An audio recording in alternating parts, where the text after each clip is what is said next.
ಸ್ನೇಹಿತರೆ, ಮೀಡಿಯಾ ಮಾಸ್ಟರ್ಸ್ಗೆ ಸ್ವಾಗತ ಸುಸ್ವಾಗತ. ಗೆಳೆಯರೆ, ಪಾಕಿಸ್ತಾನ ಮತ್ತೆ FATFನ ಗ್ರೇ ಲಿಸ್ಟ್ ಅಲ್ಲಿ ಜಾಗ ಪಡ್ಕೊಳ್ತಾ ಅಮೆರಿಕದ ಟ್ರಾವೆಲ್ ಬ್ಯಾನ್ ಪಟ್ಟಿಗೆ ಪಾಕಿಸ್ತಾನದ ಹೆಸರು ಕೂಡ ಸೇರ್ಪಡೆ ಆಗತ್ತಾ? ಇಂಥದ್ದೊಂದು ಅನುಮಾನಕ್ಕೆ ಕಾರಣವಾಗ್ತಾ ಇರೋದು ಅಲ್ಲಿ ಇನ್ನೊಂದು ಅಬೋಟಾಬಾದ್ ಸೃಷ್ಟಿಯಾಗ್ತಾ ಇದೆ ಅನ್ನೋ ಸುದ್ದಿ ಮತ್ತು ಭಯೋತ್ಪಾದಕರ ಬ್ರೀಡಿಂಗ್ ಸೆಂಟರ್ ಒಂದು ರಾಜಾರೋಷವಾಗಿ ತಲೆ ಎತ್ತುತ್ತಾ ಇದೆ ಅಂತ ಹೇಳೋ ನಿಟ್ಟಲ್ಲಿ ಬಹಿರಂಗಗೊಂಡಿರುವ ಸ್ಯಾಟಲೈಟ್ ಇಮೇಜ್ಗಳು. ಅಂದಹಾಗೆ ಅಲ್ಲಿ ಮತ್ತೊಂದು ಭಯೋತ್ಪಾದನಾ ಕೇಂದ್ರವಾಗಿ ಬದಲಾಗ್ತಾ ಇರೋದು ಭವಲ್ಪುರ ಮತ್ತು ಅಲ್ಲಿ ತಲೆ ಎತ್ತುತ್ತಾ ಇರೋದು ಜೈಷ್ ಎ ಮೊಹಮ್ಮದ್ನ ಅತಿ ದೊಡ್ಡ ತರಬೇತಿ ಕೇಂದ್ರ. ಹಾಗಾದ್ರೆ ಪಾಕಿಸ್ತಾನದಲ್ಲಿ ಏನಾಗ್ತಾ ಇದೆ? ಮೊನ್ನೆ ಅಷ್ಟೇ ಅಮೆರಿಕದ ಅಧ್ಯಕ್ಷ ಡೊನಾಲ್ಡ್ ಟ್ರಂಪ್ ಅವರಿಂದ ಥ್ಯಾಂಕ್ಸ್ ಹೇಳಿಸಿಕೊಂಡು ಪಾಕಿಸ್ತಾನ ಈಗ ಮತ್ತೆ ಫೈನಾನ್ಷಿಯಲ್ ಆಕ್ಷನ್ ಟಾಸ್ಕ್ ಫೋರ್ಸ್ನ ಕೆಂಗಣ್ಣಿಗೆ ಅಮೆರಿಕದ ನಿರ್ಬಂಧಗಳಿಗೆ ಗುರಿಯಾಗುವ ಅವಕಾಶಗಳಿವೆಯಾ? ಬನ್ನಿ ನೋಡೋಣ.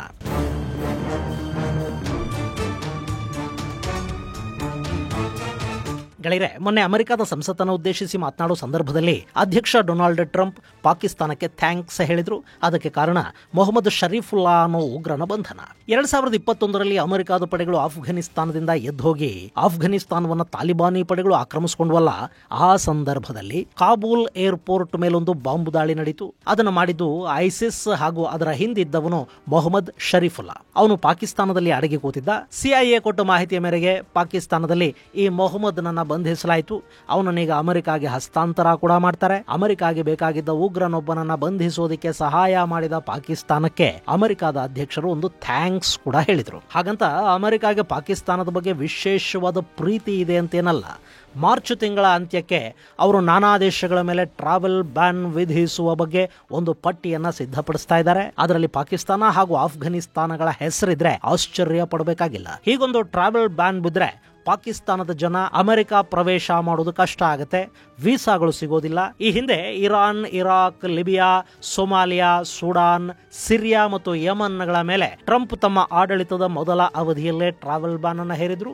ಆನಂತರ ಬಿಡನ್ ಸರ್ಕಾರ ಈ ನಿರ್ಬಂಧಗಳನ್ನು ರದ್ದು ಮಾಡಿತು. ಈಗ ಅಂಥ ಪಟ್ಟಿಯಲ್ಲಿ ಪಾಕಿಸ್ತಾನದ ಹೆಸರು ಕೂಡ ಸೇರ್ಪಡೆಯಾಗುವ ಸಾಧ್ಯತೆಗಳು ಕಂಡು ಬರ್ತಾ ಇವೆ. ಅದಕ್ಕೆ ಕಾರಣ ಪಾಕಿಸ್ತಾನದಲ್ಲಿನ ವಾತಾವರಣ ಹಾಗೂ ಅಲ್ಲಿನ ಭಯೋತ್ಪಾದನಾ ಕೃತ್ಯಗಳು ಮತ್ತು ಅದಕ್ಕಲ್ಲಿನ ಸರ್ಕಾರ ಕೊಡ್ತಾ ಇರೋ ಕುಮ್ಮಕ್ಕು. ಗೆಳೆಯರೆ, ಈ ಹಿಂದೆ ಅಬೋಟಾಬಾದ್ನಲ್ಲಿ ಒಸಾಮಾ ಬಿನ್ ಲಾಡನ್ ಬಂದು ಕೂತಿದ್ದ. ಸಾಕಷ್ಟು ವರ್ಷಗಳ ಕಾಲ ಅಮೆರಿಕ ಲಾಡನ್ಗಾಗಿ ಹುಡುಕಾಟ ಮಾಡ್ತಲೇ ಇತ್ತು.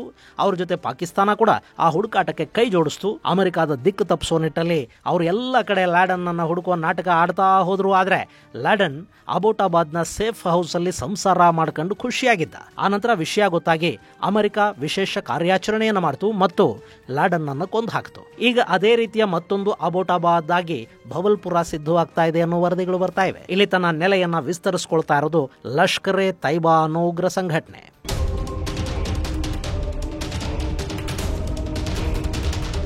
ಸ್ನೇಹಿತರೆ, ಜಗತ್ತಲ್ಲಿ ಅತಿ ಹೆಚ್ಚು ಭಯೋತ್ಪಾದಕರಿರೋ ಜಾಗ ಯಾವುದು ಅನ್ನೋ ಪ್ರಶ್ನೆ ಕೇಳಿದ್ರೆ Afghanistan, Syria, Iraq, Iran, Lebanon, ಗಾಜಾಪಟ್ಟಿ, ಆಫ್ರಿಕಾ, ಹೀಗೆ ನಾನಾ ಹೆಸರುಗಳನ್ನು ನೀವು ಹೇಳಬಹುದು. ಆದರೆ ಜಗತ್ತಿನ ಭಯೋತ್ಪಾದಕರು ಹಾಗೂ ಭಯೋತ್ಪಾದನೆಯ ಬ್ರೀಡಿಂಗ್ ಸೆಂಟರ್ ಯಾವುದು ಅಂತ ಕೇಳಿದ್ರೆ ಪಾಕಿಸ್ತಾನದ ಹೆಸರಲ್ಲದೆ ಬೇರಿನ್ಯಾವ ಹೆಸರನ್ನು ಹೇಳುವುದಕ್ಕೆ ಸಾಧ್ಯ ಆಗೋದಿಲ್ಲ.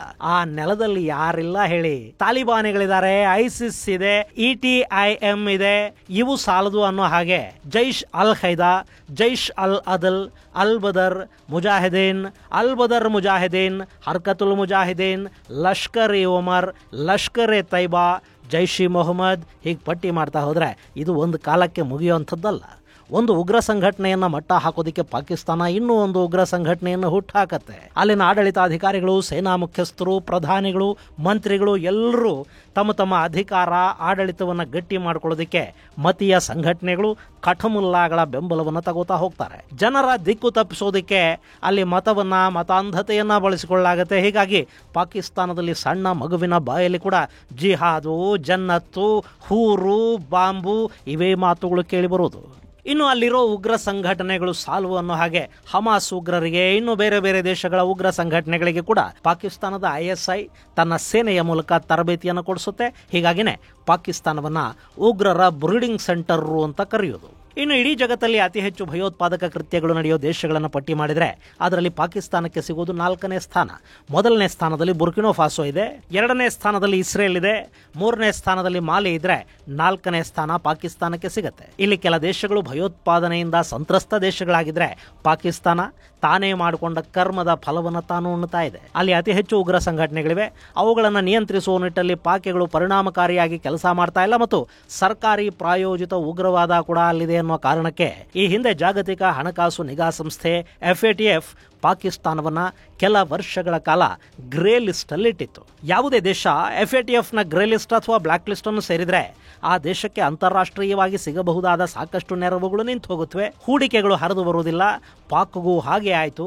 ಅವರಿಗೆ ವಿಶ್ವ ಬ್ಯಾಂಕ್ ಸಾಲ ಕೊಡಲಿಲ್ಲ, IMF ಸಾಲ ಕೊಡೋದನ್ನು ನಿಲ್ಲಿಸ್ತು. ಹೀಗಾಗಿ ಪಾಕಿಸ್ತಾನ ಚೈನಾದ ಬಳಿಯಲ್ಲಿ ಮೀಟರ್ ಬಡ್ಡಿಗೆ ಸಾಲ ತಗೋಬೇಕಾಗಿ ಬಂತು. ಹೀಗೆ FATFನ ಗ್ರೇ ಲಿಸ್ಟ್ನಿಂದ ಸಮಸ್ಯೆಗಳಾಗತೊಡಗಿದಾಗ ಪಾಕಿಸ್ತಾನ ಅಮೆರಿಕಾದ ಕಾಲ್ ಹಿಡಿತು. ಏನಾದರೂ ಮಾಡಿ ಆ ಲಿಸ್ಟಿಂದ ನಮ್ಮನ್ನ ಹೊರಗೆ ತನ್ನಿ ಅಂತ ಅಲವತ್ಕೊಳ್ತು. ಅಮೆರಿಕಾಗೂ ಅದೇ ಬೇಕಾಗಿತ್ತು. ಅವರು ಪಾಕಿಸ್ತಾನದ ಮೂಲಕ ಯುಕ್ರೇನ್ಗೆ ಆಯುಧ ಸಹಾಯ ಮಾಡಿಸಿದ್ರು. ಪಾಕಿಸ್ತಾನ ತನ್ನ ಶೆಲ್ಗಳನ್ನ ಯುಕ್ರೇನ್ ಯುದ್ಧಕ್ಕೆ ಸರಬರಾಜು ಮಾಡಿತು. ಹಾಗೆ ಒಂದಷ್ಟು ಭಯೋತ್ಪಾದಕರನ್ನ ಬಂಧಿಸಿದ ಹಾಗೆ ನಾಟಕವನ್ನು ಮಾಡಿತು. ಇನ್ನು ಕೆಲವರನ್ನ ಬಿಲ್ಲಗಳಲ್ಲಿ ಅಡಗಿಸಿ ಕೂಡಿಸ್ತು. ಹಣಕಾಸಿನ ನೆರವನ್ನ ನಿಲ್ಲಿಸಿರೋದಾಗಿ ಹೇಳಿತು. ಕಡೆಗೂ ಗ್ರೇ ಲಿಸ್ಟ್ನಿಂದ ಹೊರಗೇನೋ ಬಂತು. ಆದರೆ ಹಾಗೆ ಭಯೋತ್ಪಾದಕರಿಗೆ ಕೊಡ್ತಾ ಇದ್ದ ಸಹಾಯವನ್ನು ಕೂಡ ಮುಂದುವರಿಸ್ತಾ ಹೋಯಿತು. ಯಾರನ್ನೆಲ್ಲ ಬಂಧಿಸಿದ್ದೀವಿ ಅಂತ ಹೇಳಿತ್ತೋ, ಯಾರೆಲ್ಲ ದೇಶ ಬಿಟ್ಟು ಓಡ್ ಹೋಗಿದ್ದಾರೆ ಅಂತ ಪಾಕಿಸ್ತಾನ ಹೇಳ್ತೋ, ಅವರೆಲ್ಲ ಮತ್ತೆ ಪಾಕಿಸ್ತಾನದಲ್ಲಿ ಕಾಣಿಸ್ಕೊಳ್ಳೋದಕ್ಕೆ ಶುರು ಮಾಡಿದ್ರು. ಈಗ ಪಾಕಿಸ್ತಾನದಲ್ಲಿನ ಎಲ್ಲ ಉಗ್ರ ಸಂಘಟನೆಗಳು ಮತ್ತೆ ಆಕ್ಟಿವ್ ಆಗಿವೆ. ಅಷ್ಟೇ ಅಲ್ಲ, ಪಾಕಿಗಳಿಗೆ ಮತ್ತೊಮ್ಮೆ ಗ್ರೇ ಲಿಸ್ಟ್ ಭಯ ಕೂಡ ಕಾಡೋದಕ್ಕೆ ಶುರು ಆಗ್ತಾ ಇದೆ. ಅದಕ್ಕೆ ಕಾರಣ ಭವಲ್ಪುರ ಅನ್ನೋ ಈ ಪಟ್ಟಣ.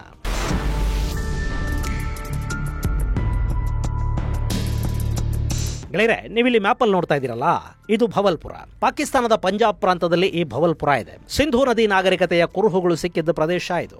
ಹಾಗೇನೆ ಅಖಂಡ ಭಾರತದ ಇತಿಹಾಸದಲ್ಲಿ ಅತ್ಯಂತ ಮಹತ್ವದ ಪಾತ್ರವನ್ನು ವಹಿಸಿದ್ದ ಪ್ರದೇಶ ಕೂಡ ಈ ಭವಲ್ಪುರ. ದುರಾನಿ ವಂಶದ ಅಹ್ಮದ್ ಶಾ ದುರಾನಿ ಈ ಪ್ರದೇಶವನ್ನ ಗೆಲ್ತಾನೆ. ಆನಂತರ ಸಾಕಷ್ಟು ಮುಸ್ಲಿಂ ರಾಜವಂಶಗಳು ಈ ಪ್ರದೇಶವನ್ನ ಆಳ್ತಾ ಹೋಗುತ್ತವೆ. ಇನ್ನು ಭಾರತಕ್ಕೆ ಸ್ವಾತಂತ್ರ್ಯ ಬಂದ ನಂತರ ಭವಲ್ಪುರ ಪಾಕಿಸ್ತಾನವನ್ನ ಸೇರೋದಾಗಿ ಹೇಳ್ತು ಮತ್ತು ಪಾಕ್ನ ಭಾಗ ಕೂಡ ಆಯಿತು. ಇಂಥ ಭವಲ್ಪುರದಲ್ಲಿ ಈಗ ತಲೆ ಎತ್ತುತ್ತಾ ಇರೋದು ಇಸ್ಲಾಮಿಕ್ ಉಗ್ರವಾದದ ಬೀಜ ಕೇಂದ್ರ. ಗೆಳೆಯರೆ, ಭವಲ್ಪುರವನ್ನ ಕೇಂದ್ರವಾಗಿಟ್ಟುಕೊಂಡು ಸಾಕಷ್ಟು ಭಯೋತ್ಪಾದಕ ಸಂಘಟನೆಗಳು ಹುಟ್ಟುಕೊಂಡಿವೆ. ಅಷ್ಟೇ ಅಲ್ಲದೆ ಭವಲ್ಪುರದಲ್ಲಿ ಜೈಷ್ ಇ ಮೊಹಮ್ಮದ್ ಬಹುದೊಡ್ಡ ಶಕ್ತಿಯಾಗಿ ಬೆಳೆದು ನಿಂತಿದೆ. ಅಲ್ಲಿ 18 ಎಕರೆ ಭೂಪ್ರದೇಶದಲ್ಲಿ ಜೈಷ್ ಕೇಂದ್ರ ತಲೆ ಎತ್ತಿದೆ. ನೀವಿಲ್ಲಿ ನೋಡ್ತಾ ಇದ್ದೀರಲ್ಲ, ಇದೇ ಆ ಜೈಷ್ನ ಕೇಂದ್ರ ಸ್ಥಾನ. ಇದು ಸುಬಾನಲ್ಲಾ ಮಸೀದಿ. ಇದರ ವ್ಯಾಪ್ತಿ ಸರಿಸುಮಾರು 18 ಎಕರೆ ಇದೆ.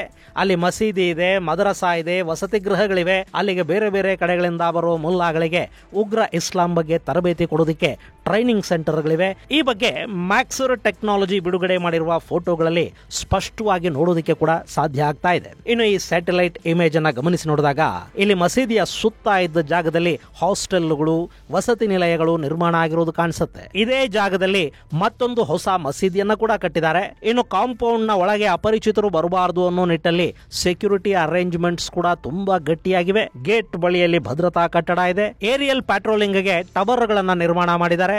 ಇನ್ನು ಇಲ್ಲಿಗೆ ಜೈಷ್ ಇ ಮೊಹಮ್ಮದ್ ನ ಸಾಕಷ್ಟು ಪ್ರಮುಖ ಉಗ್ರರು ಬಂದು ಹೋಗ್ತಾರೆ. ಸೊ ಅವರಿಗೆಲ್ಲ ವಸತಿಗಾಗಿ ಬೇರೆ ಬೇರೆ ವ್ಯವಸ್ಥೆಗಳನ್ನು ಕೂಡ ಮಾಡಲಾಗಿದೆ. ಇಲ್ಲಿ ನಾನಾ ಕಡೆಗಳಿಂದ ಬರೋ ಉಗ್ರರಿಗೆ ತರಬೇತಿ ಕೊಡೋದಕ್ಕೆ ಕೂಡ ಒಂದಷ್ಟು ವ್ಯವಸ್ಥೆಗಳಿವೆ ಅಂತ ಹೇಳ್ತಾ ಇದ್ದಾರೆ. ಇನ್ನು ಈ ಪ್ರದೇಶ ಪಾಕಿಸ್ತಾನದ ರಾಜಧಾನಿ ಇಸ್ಲಾಮಾಬಾದ್ಗೆ ತುಂಬಾನೇ ಸಮೀಪದಲ್ಲಿದೆ. ಗೆಳೆಯರೆ, ಜೈಷ್ ಇ ಮೊಹಮ್ಮದ್ ಅನ್ನೋದು ಕಾಶ್ಮೀರದಲ್ಲಿ ಭಯೋತ್ಪಾದನೆಯನ್ನ ಮಾಡೋದಕ್ಕೆ ಅಂತಲೇ ಪಾಕಿಸ್ತಾನಿ ISI ಬೆಂಬಲದಿಂದ ಬೆಳೆದು ನಿಂತ ಉಗ್ರ ಸಂಘಟನೆ. ಇದರ ಮುಖ್ಯಸ್ಥ ಮಸೂದ್ ಅಜರ್, ಅವನು ಭಾರತದ ಮೋಸ್ಟ್ ವಾಂಟೆಡ್ ಲಿಸ್ಟ್ ಅಲ್ಲಿ ಜಾಗ ಪಡ್ಕೊಂಡವನು. ಈ ಮಸೂದ್ ಅಜರ್ ಆಫ್ಘನಿಸ್ತಾನಕ್ಕೆ ಓಡ್ ಹೋಗಿದ್ದಾನೆ ಅಂತ ಪಾಕಿಸ್ತಾನ ಹೇಳ್ತಾ ಬರ್ತಾ ಇತ್ತು. ಆದ್ರೆ ಅವನು ರಾಜಧಾನಿಯ ಪಕ್ಕದಲ್ಲೇ ಒಂದು ದೊಡ್ಡ ಕೋಟೆ ಕಟ್ಕೊಂಡು ಕೂತಿದ್ದಾನೆ. ಈಗ ಬಿಡುಗಡೆ ಆಗಿರೋ ಸ್ಯಾಟಲೈಟ್ ಚಿತ್ರಗಳು ಪಾಕಿಸ್ತಾನದ ವಂಚನೆಯನ್ನ ಜಗತ್ತಿನ ಮುಂದೆ ತೆರೆದಿಡ್ತಾ ಇವೆ. ಇನ್ನು ಈಗ ಭಾರತ ಏನ್ ಮಾಡಬೇಕು? ಪಾಕಿಸ್ತಾನದ ಮೇಲೆ ಜಾಗತಿಕ ಮಟ್ಟದಲ್ಲಿ ಒತ್ತಡ ತರೋ ಕೆಲಸವನ್ನ ಭಾರತ ಮಾಡಬೇಕು. ಪಾಕಿಸ್ತಾನವನ್ನ FATF ನ ಬ್ಲಾಕ್ ಲಿಸ್ಟ್ ಅಥವಾ ಗ್ರೇ ಲಿಸ್ಟ್ ಗೆ ಸೇರೋ ಹಾಗೆ ನೋಡ್ಕೋಬೇಕು ಮತ್ತು ಜಾಗತಿಕ ಭಯೋತ್ಪಾದನೆಯ ವಿರುದ್ಧ ಜಂಟಿ ಹೋರಾಟದ ಮಾತಾಡೋ ಅಮೆರಿಕಾದ ಮೇಲೆ ಕೂಡ ಒತ್ತಡವನ್ನು ತರೋ ಕೆಲಸಕ್ಕೆ ಭಾರತ ಮುಂದಾಗಬೇಕು. ಪಾಕಿಸ್ತಾನದಲ್ಲಿನ ಭಯೋತ್ಪಾದನೆಯನ್ನ ಕಂಟ್ರೋಲ್ ಮಾಡೋದಕ್ಕೆ ಭಾರತಕ್ಕೆ ಸಾಧ್ಯ ಆಗೋದಿಲ್ಲ ನಿಜ. ಆದ್ರೆ ಪಾಕಿಸ್ತಾನಕ್ಕೆ ಹಣಕಾಸಿನ ನೆರವು ಸಿಗದ ಹಾಗೆ, ಸಾಲಗಳು ಸಿಗದ ಹಾಗೆ, ಅಲ್ಲಿಗೆ ಹೂಡಿಕೆಗಳೇ ಹೋಗದ ಹಾಗೆ ನೋಡ್ಕೊಂಡ್ರೆ, ಆರ್ಥಿಕ ದಿಗ್ಬಂಧನ ಬಿದ್ರೆ ಆ ದೇಶ ತಾನೇ ತಾನಾಗಿ ಸತ್ತು ಹೋಗುತ್ತೆ. ಅಷ್ಟನ್ನಾದರೂ ಭಾರತ ಶ್ರದ್ಧೆಯಿಂದ ಮಾಡಬೇಕು. ಸದ್ಯಕ್ಕೆ ಅಮೆರಿಕ ಇನ್ನು ಟ್ರಾವೆಲ್ ಬ್ಯಾನ್ ಲಿಸ್ಟ್ ಅನ್ನ ಹೊರ ಹಾಕಿಲ್ಲ. ಅಮೆರಿಕದ ಭದ್ರತೆಗೆ ಧಕ್ಕೆ ತರುವಂತಹ ದೇಶಗಳು, ಉಗ್ರವಾದಕ್ಕೆ ಪ್ರೋತ್ಸಾಹ ಕೊಡೋ ದೇಶಗಳನ್ನು ಪಟ್ಟಿ ಮಾಡಿ ಯಾವ್ಯಾವ ದೇಶದ ಮೇಲೆ ಎಷ್ಟರ ಮಟ್ಟಿಗಿನ ನಿರ್ಬಂಧವನ್ನ ವಿಧಿಸಬೇಕು ಅನ್ನೋ ಬಗ್ಗೆ ವರದಿಯನ್ನ ಕೊಡೋದಕ್ಕೆ ಟ್ರಂಪ್ ಆದೇಶವನ್ನು ಕೊಟ್ಟಿದ್ದಾರೆ. ಅದರಂತೆ ಮಾರ್ಚ್ 12ನೇ ತಾರೀಕು ಈ ಬಗ್ಗೆ ವರದಿ ಸಲ್ಲಿಕೆ ಆಗುತ್ತೆ. ಆ ಪಟ್ಟಿಯಲ್ಲಿ ಪಾಕಿಸ್ತಾನ ಮತ್ತು ಅಫ್ಘಾನಿಸ್ತಾನಗಳ ಹೆಸರುಗಳು ಕೂಡ ಇರುತ್ತವೆ ಅಂತ ಅಮೆರಿಕದ ಮೂಲಗಳು ಹೇಳ್ತಾ ಇವೆ. ಅದು ಏನಾಗುತ್ತೆ ಅನ್ನೋದನ್ನ ಕಾದು ನೋಡಬೇಕು. ಇದು ಗೆಳೆಯರೆ ಪಾಕಿಸ್ತಾನದ ಉಗ್ರರ ಬ್ರೀಡಿಂಗ್ ಸೆಂಟರ್ ಬಗ್ಗೆ ಹೊರಬಿದ್ದಿರುವ ಸ್ಯಾಟಲೈಟ್ ಇಮೇಜುಗಳ ಕುರಿತಾದ ಒಂದಷ್ಟು ಮಾಹಿತಿ. ಮುಂದಿನ ಸಂಚಿಕೆಯಲ್ಲಿ ಮತ್ತಷ್ಟು ವಿಶೇಷಗಳ ಜೊತೆ ಮತ್ತೆ ಭೇಟಿಯಾಗೋಣ. ಅಲ್ಲಿವರೆಗೆ ಜೈ ಹಿಂದ್, ಜೈ ಕರ್ನಾಟಕ.